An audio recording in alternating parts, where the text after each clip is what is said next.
Bonjour, Madame Sica. Bonjour. Pouvez-vous nous expliquer en bref, c'est quoi un défi Alzheimer? En fait, le défi Alzheimer, ça a rempli la marche pour l'Alzheimer. Puis quand est arrivée la pandémie, c'était plus possible d'être en groupe. Donc, ils ont remplacé ça par le défi. C'est une façon d'amasser des sous pour permettre aux différents organismes que soutient la Société d'Alzheimer d'offrir des services à la population. C'est quoi votre propre défi Alzheimer que vous avez fait? Bien, d'abord, je me suis s'inscrire comme participante, c'est déjà un défi parce que il faut faire le saut de dire, bon, OK, je vais ramasser des sous. C'est jamais plaisant de ramasser des sous. On dirait que tout le monde quête, mais bon, on quête tous pour des bonnes causes, hein? Ouais. Donc, c'est le premier défi. Puis le deuxième défi, c'est de trouver qu'est-ce que je vais faire comme défi.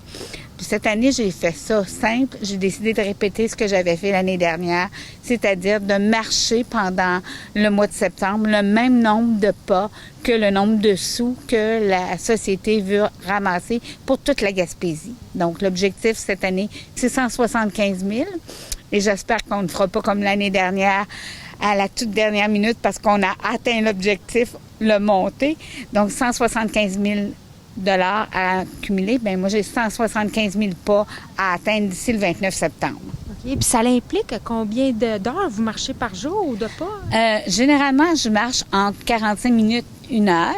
J'essaie de faire 7 000 pas par jour pour atteindre l'objectif avant la fin parce que, comme je le disais, j'ai peur que les gens sont tellement généreux que je sois obligée de faire plus de pas si je veux maintenir, là, d'atteindre le montant final qu'on va décider d'amasser. Parce que des fois, il y a des petites surprises. C'est où vous allez marcher?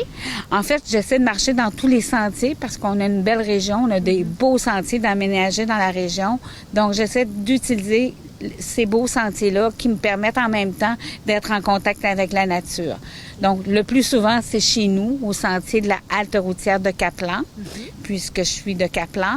Et les autres fois, je fais le sentier de Saint-Siméon, qui est un sentier qui est en arrière du village de Saint-Siméon, qui longe la petite rivière Saint-Siméon. Très beau sentier, d'ailleurs. Puis ici, à New Carlisle, le sentier qui longe la mer.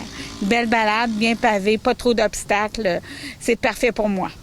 Pourquoi vous voulez vous impliquer à la Société d'Alzheimer?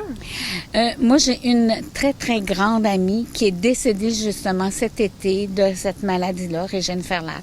Je dis c'est ma grande amie, mais je dis aussi que c'est ma presque sœur, puisque moi, je suis pas de la région, donc les amis deviennent super importants dans ce temps-là. Et j'ai été témoin de sa maladie, qui a été très rapide, et j'ai perdu une amie.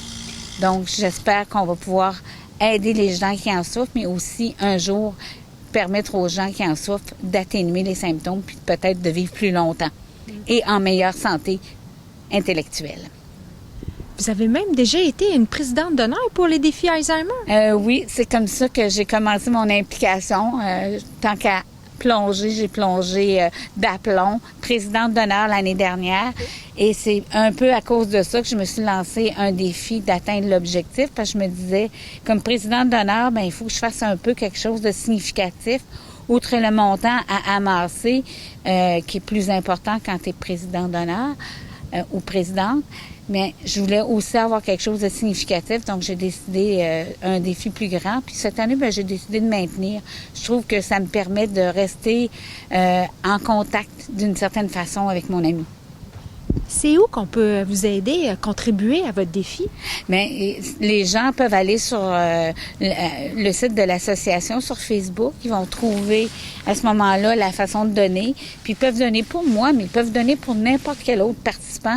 Ce qui est important, c'est pas pour qui on donne, mais de donner pour la cause. Je me disais, si seulement une personne, chaque personne de la Gaspésie donnait $1, je serais obligée de marcher pas mal plus, là.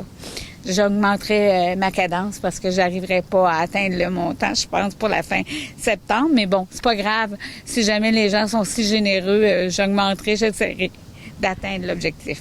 Jusqu'à aujourd'hui, vous êtes rendu à combien de pas? Là, je suis rendue à 115 000 pas de fait. Donc, il m'en reste 60 000 à faire pour atteindre l'objectif. Donc, je me donne 7000 pas minimum par jour. Puis si je peux faire plus, bien, ça me permet d'avoir des journées un peu moins chargées. Des fois, si la pluie se met de la partie, c'est moins plaisant de marcher à la pluie. Mais écoutez, d'être là, d'être à l'écoute, de donner s'ils le peuvent. Puis s'ils ne le peuvent pas, bien, d'aider les gens autour. On est proche aidant quand on est là pour rendre un service à la personne qui est atteinte de la maladie, que ce soit aller lui tenir compagnie 1 heure, 1 semaine ou lui faire des commissions, mais ça peut être aidant et pour la personne, mais aussi pour les proches, parce que c'est très éprouvant pour la famille immédiate. Voilà. Merci. Ça fait plaisir.